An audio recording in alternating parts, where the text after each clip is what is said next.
గత వారం నుంచి స్థానిక శాసనసభ్యులు కూడా నాకు అనేక సందర్భాల్లో ఫోన్ చేసి చాలామంది ఇబ్బంది పడుతున్నారు, ఇక్కడ క్రియేట్ అవుతున్నాయి, దీని గురించి కొంచెం దృష్టి సారించమని ఆయన కోరినప్పుడు కూడా తప్పకుండా మీ అందరికీ అవకాశం కల్పించి మీ దగ్గర నుంచి విందాం, అసలు విషయం ఏంటో తెలుసుకుందాం అనే ఆలోచనతో ఈ సమావేశం ఏర్పాటు చేసుకున్నాం. సో 50,000 మెట్రిక్ టన్నులు మేము సీజ్ చేస్తే అందులో 26,000 మెట్రిక్ టన్నులు పీడిఎస్ రైస్గా మేము భావించాం. దానికి కలెక్టర్ గారు 6A కేసెస్ అన్ని ఇనిషియేట్ చేసి ఆ కార్యక్రమం జరుగుతోంది. 6A కేసెసే కాదు, క్రిమినల్ కేసెస్ కూడా బుక్ చేశాం. వాళ్ళకి త్వరలోనే ఇన్వెస్టిగేషన్ పూర్తవగానే 41A నోటీసులు వెళ్ళి వాళ్ళు లీగల్గా చేయాల్సిన కార్యక్రమం అరెస్టులతో సహా మొదలవుతాయి. ఈ సందర్భంలో మీరందరూ కూడా మేము కొన్ని చర్యలు ఏవైతే మేము చేపట్టామో ఎన్ఫోర్స్మెంట్ విధానంలో, ఎందుకంటే ఈ చెకింగ్ జరగాలి, పొరపాటు జరగదు. పేదల కోసం ప్రభుత్వం సరఫరా చేసే బియ్యం ప్రతి కిలో ప్రభుత్వానికి 43 రూపాయల 30 పైసలు మాకు ఖర్చు అవుతుంది. ఈ రోజున ఇది ఉచితంగా ఇస్తున్నాం. మనం తెల్ల రేషన్ కార్డు వినియోగదారులకి ఉచితంగా మేము 43 రూపాయల 30 పైసలు చొప్పున మాకు ఖర్చు అయ్యే బియ్యం ప్రభుత్వం దీన్ని భరించి ఉచితంగా ఇస్తున్నాం. వాస్తవంగా జరిగేది ఏంటి, క్షేత్రస్థాయిలో 7 రూపాయలు 8 రూపాయలు 10 రూపాయల లోపే వీళ్ళు కొనుగోలు చేసి దాన్ని రీప్యాకింగ్ చేసుకుని వాళ్ళు ఎక్స్పోర్ట్ రూపంలో తీసుకెళ్లి ఇతర దేశాల్లో అమ్ముకుంటున్నారు.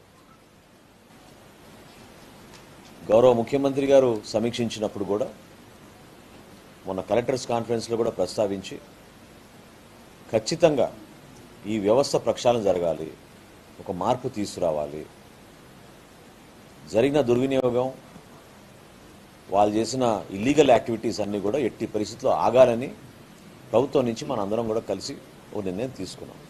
పేదవాడిని రక్షించడానికి కోసం, పేదవాడికి అండగా నిలబడడానికి కోసం చెక్ పోస్ట్ 5వ తారీఖున ఏర్పాటు చేశాం.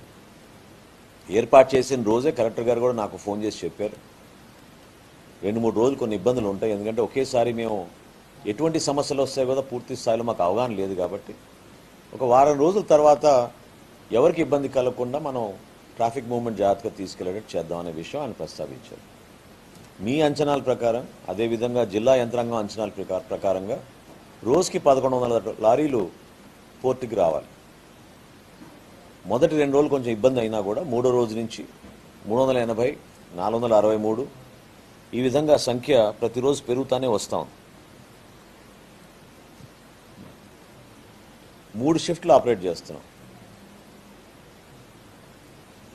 ఉదయం 6 నుంచి 2 వరకు ఒకటి, 2 గంటల నుంచి 10 వరకు ఒకటి, 10 నుంచి మళ్ళీ ఉదయం 6 వరకు ఇంకో షిఫ్ట్, 3 షిఫ్ట్లు ఆపరేట్ చేస్తున్నాం. అయితే మా ఇంటర్నల్ రివ్యూలో ఇందాక కొంచెం స్టాఫ్ షార్టేజ్ ఉందని చెప్పారు. ఇమీడియట్గా మా ఎండీ గారికి ఇన్స్ట్రక్షన్స్ ఇవ్వడం జరిగింది. 12 మందిని సిబ్బందిని ఇమీడియట్గా ఇక్కడ డైవర్ట్ చేసి రేపటి నుంచి 3 షిఫ్ట్లకి కూడా ఇబ్బంది కలగకుండా అదనంగా టెక్నికల్ అసిస్టెంట్స్ మేము 12 మందిని అవసరమైతే పక్క జిల్లాల నుంచి కొంతమంది సీనియర్స్ కూడా తీసుకొచ్చే విధంగా ఒక ఏర్పాటు చేసుకుని ఆ వెసులుబాటు ఇమీడియట్గా కల్పిస్తాం. దీంతో పాటు ట్రాఫిక్ విషయం డిఎస్పీ గారితో, పోలీస్ శాఖ అధికారులతో కూడా మాట్లాడినప్పుడు కలెక్టర్ గారు కూడా సూచించింది ఏంటంటే, ఒకసారి మేము కూడా ఇప్పుడు వెళ్తున్నాం అక్కడ విజిట్ చేయడానికి పోర్ట్ ఏరియాలో, ఖచ్చితంగా ఇంకొక అవసరమైతే ఇంకొకటో లేకపోతే 2 అదనంగా చెక్ పోస్టులు ఏర్పాటు చేసి ట్రాఫిక్ సమస్య లేకుండా ఇంటర్నల్గా మేము బెంచ్ మార్క్ పెట్టుకుంటాం. మీరు ఎట్లా మీకు కనీసం 1000 లారీలు ఉంటే మీకు ఇబ్బంది ఉండదని అన్నారు, కలెక్టర్ గారు కూడా అదే మాట అన్నారు. తప్పకుండా ఒక 2-3 రోజుల్లో మేము ఏర్పాట్లు చేసుకున్నాక లాజిస్టిక్ ఎక్సర్సైజ్ మేము సెట్ చేసుకున్న తర్వాత కనీసం రోజుకి 10,000 మెట్రిక్ టన్నులు మీకు వెళ్ళేటట్టు, దానికి అనుగుణంగా కనీసం 1000 లారీలు ఇబ్బంది కలగకుండా సకాలంలో పోర్టులోకి ఎంటర్ అయ్యే విధంగా తప్పకుండా మేము చర్యలు తీసుకుంటాం. పోర్టు అధికారి గారితో కూడా మేము మాట్లాడాం. ఒక 5 ఎకరాల స్థలం ఉందని చూపించారు ఆయన, అది కూడా పరిశీలించి ప్రస్తుతం ఉన్న బాంబే గేట్ దగ్గర ఉన్న వేయింగ్ మెషినే కాకుండా మీకు ఆప్షన్స్ చెప్పారు కలెక్టర్ గారు. BOC అని ఒకటి ఉంది, తర్వాత 3వ ఎగ్జిట్ పాయింట్ ఒకటి ఉంది. ఈ 2 కూడా చెక్ చేసుకున్న తర్వాత అదనంగా ఈ రోజు నుంచే లేకపోతే రేపటి నుంచో ఇంకొక చెక్ పోస్ట్ ఓపెన్ చేస్తాం. ఎక్కడ కూడా ఇబ్బంది కలగకుండా, మీ వ్యాపారాల్లో ఎక్కడ కూడా పొరపాటు జరగకుండా, మీరు కష్టపడి ప్రతిరోజు ఎవరైతే మన హమాలీస్ ఉన్నారో బార్జెస్ దగ్గర కానివ్వండి, పోర్టు దగ్గర కానివ్వండి, వాళ్ళకి ఎవరు కూడా ఎటువంటి ఆటంకాలు కలగకుండా వాళ్ళకి నష్టం కలగాలనే ఆలోచన మాకు ఎవరికీ లేదు. దయచేసి మీరు అందరూ అర్థం చేసుకోవాలి. మీ ఆవేదన మాకు అర్థమైంది. మీరు కూడా అర్థం చేసుకోవాల్సింది ఏంటంటే ప్రక్షాళనలో భాగంగా కొన్ని సందర్భాల్లో కొంచెం జాప్యం కలగచ్చు. ఆ జాప్యాన్ని మీరు కూడా కొంచెం ఓపికగా స్వీకరించాలి. ఎందుకంటే ఇది రాష్ట్ర వ్యాప్తంగా ఒక కొత్త నాయకత్వం వచ్చినప్పటి నుంచి చంద్రబాబు నాయుడు గారు కానీ మన పవన్ కళ్యాణ్ గారు కానీ ఆలోచించిన విధానంలో పారదర్శకంగా నిజాయితీగా మంచి పరిపాలన అందరికీ అందించాలనే ఓపికతోటి ఒక ఆలోచనతోటి మేము ముందుకెళ్తున్నాం. అందులో భాగంగానే ఈ మార్పులు చేర్పులు. సో ఇక్కడ వ్యక్తిగతంగా ఎవరిపైన మేము కక్ష సాధిస్తున్నాం అన్న భావన కాదు. 100% కాకినాడ పోర్టులో కంప్లీట్గా ఇల్లీగల్ యాక్టివిటీస్ ఆపాలి. దానికి ప్రభుత్వం నుంచి మేము చేయాల్సిన ఎన్ఫోర్స్మెంట్ మేము చేస్తాం. అందులో భాగంగా మీకు ఎక్కడ పొరపాటు జరగకుండా, మీకు కూడా జాప్యం జరగకుండా, ఇబ్బందులు కలగకుండా చూసుకోవాల్సిన బాధ్యత కూడా మా పైన ఉంటుంది. కాబట్టి తప్పకుండా మీరు ఇచ్చిన సూచనలు, మీరు అనేక అంశాలు ఆవేదనతో మాట్లాడారు.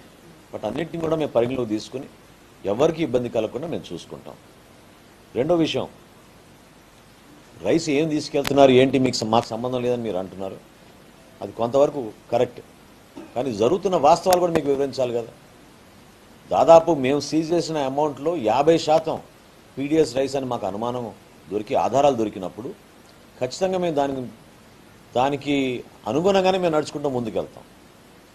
అందులో భాగంగానే మేము 6A కేసెస్ పెట్టి కలెక్టర్ గారు దానికి ప్రొసీడింగ్స్ ఇచ్చారు. దాదాపు 165 కోట్ల రూపాయలు బ్యాంక్ గ్యారంటీలు తీసుకోబోతున్నారు. పెనాల్టీస్ ఉంటాయి, వాళ్ళపైన క్రిమినల్ చర్యలు ఉంటాయి. పోలీస్ అధికారులు కూడా దానిపైన ఇన్వెస్టిగేషన్ దాదాపు పూర్తయింది.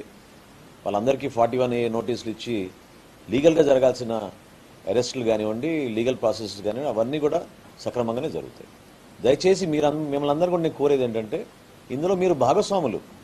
ఓపెనింగ్ రిమార్క్స్లో చెప్పారు కలెక్టర్ గారు, యువర్ స్టేక్ హోల్డర్స్ అని. సో మీరు స్టేక్ హోల్డర్స్గా ఉన్నారు కాబట్టి యూఆర్ ఫ్రీ టు టాక్. మీకు ఎప్పుడు ఏ సమస్య ఉన్నా కూడా సమస్య పరిష్కారం కోసం మీరు జిల్లా అధికారిగా మన కలెక్టర్ గారిని మీరు కలవండి. ఆ సమస్య కోసం మీరు పరిష్కారం కోసం మీరు కూడా మీ అభిప్రాయాలు చెప్తే ప్రభుత్వం నుంచి మేము ఏం చేయగలుగుతామో దాని గురించి తప్పకుండా చేస్తాం. కానీ with in the legal sphere మేము మా ఎన్ఫోర్స్మెంట్ యాక్టివిటీసు, అదేవిధంగా న్యాయబద్ధంగా మేము తీసుకోవాల్సిన కొన్ని చర్యలు తప్పకుండా మేము తీసుకుంటాం. మీ వ్యాపారాల్లో కానివ్వండి, మీకు ఆటంకాలు కలిగించాలని కానివ్వండి, లేదా కష్టపడి మా హమాలీ సోదరులు ఎవరైతే పాపం ప్రతిరోజు పోర్టులో అక్కడ కార్యక్రమాలు చేసుకుంటున్నారో వాళ్ళకి ఇబ్బంది కలగకుండా చూసుకోవాల్సిన బాధ్యత మా పైన ఉంటుంది. అది ప్రభుత్వం తరఫున మీకు మాటిస్తున్నాను. ఒక 2-3